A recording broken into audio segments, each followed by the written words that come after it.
In this lecture, we practice computing function inverses. A function f from domain D to codomain C has an inverse function from C to D if and only if f is both a one-to-one function and an onto function.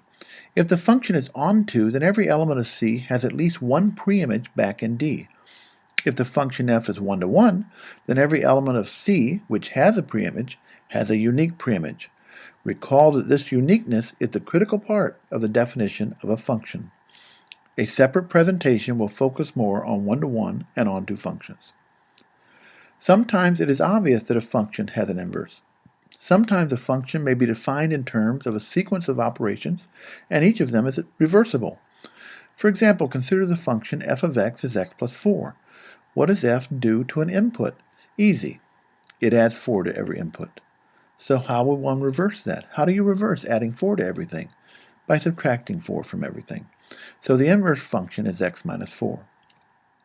In the same way, consider the function f of x equals 3x. What does f do to every input? It multiplies each input by 3. How do you reverse multiplication by 3? By dividing by 3.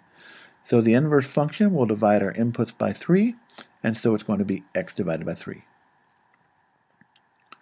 Let's look at a more complicated example. Consider the function f of x equals 3x plus 5. What's the inverse function? The function f of x equals 3x plus 5 first multiplies the input by 3, and then it adds 5. To reverse this process, we should first subtract 5 and then divide by 3. So the inverse function should be x minus 5 over 3. Notice that when we reverse the processes here, we also reverse the order of the operations. The function f first multiplied and then added, so f inverse must first subtract and then divide. F of x first multiplied by 3, then added 5. To reverse that, we will unadd 5, we'll subtract 5, and then we will unmultiply 3, we'll divide by 3. If the function f of x is defined by an equation, then we can also find the inverse function algebraically. One way to do this is to write out the equation y equals f of x, and then solve for x, getting a function x is g of y.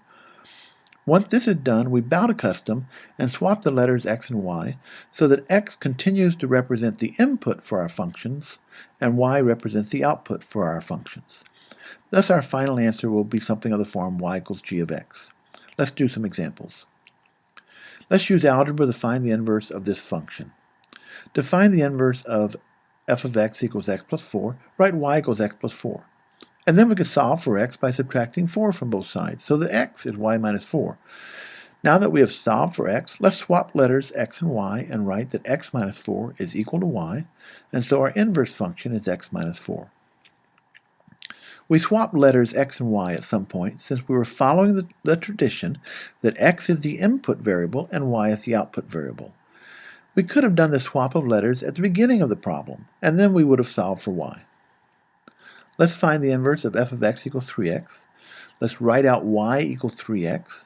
Swap our letters x and y to announce that we're changing inputs and outputs, so x is 3y. Then solve for y by dividing both sides by 3. So x over 3 is equal to y, and that's our answer. The inverse function is x over 3. The inverse of multiplying by 3 is dividing by 3. Let's find the inverse of f of x equals 3x plus 5. To find the inverse of f of x equals 3x plus 5, let's write out y equals 3x plus 5, and then now, or at the end, exchange our letters, x and y, to indicate that old inputs are now outputs and old outputs are now inputs. If we exchange the letters x and y at the beginning, then we'll end up solving for y. Here x is 3y plus 5 after we exchange the letters, swap the letters. We solve for y by subtracting 5 from both sides, and then we divide both sides by 3, and so y is x minus 5 over 3. There is our inverse function. Suppose my function is the square root of x cubed plus 9. To find the inverse of this, let's write y equals the square root of x cubed plus 9. Swap the letters to indicate that we are exchanging the idea of input with the idea of output, and then solve for y. We can do that by first squaring both sides to get rid of the square root sign. Then we can subtract 9 from both sides, and then take the cube root of both sides. There, we've finally solved for y, so there's the inverse function. Suppose f of x is 1 over x plus 1. To find the inverse function, let's write y equals 1 over x plus 1. Swap the letters, so we have x equals 1 over y plus 1, and now solve for y. To do this, I would multiply both sides of the denominator by y plus 1, so that I have x times y plus 1 equals 1, getting rid of the denominator. I don't like denominators. To solve for y, we need to isolate y. So let's multiply out the left side. To get x times y plus x is 1. Subtract x from both sides so that yx is 1 minus x. And now solve for y finally by dividing both sides by x, so that y is 1 minus x over x.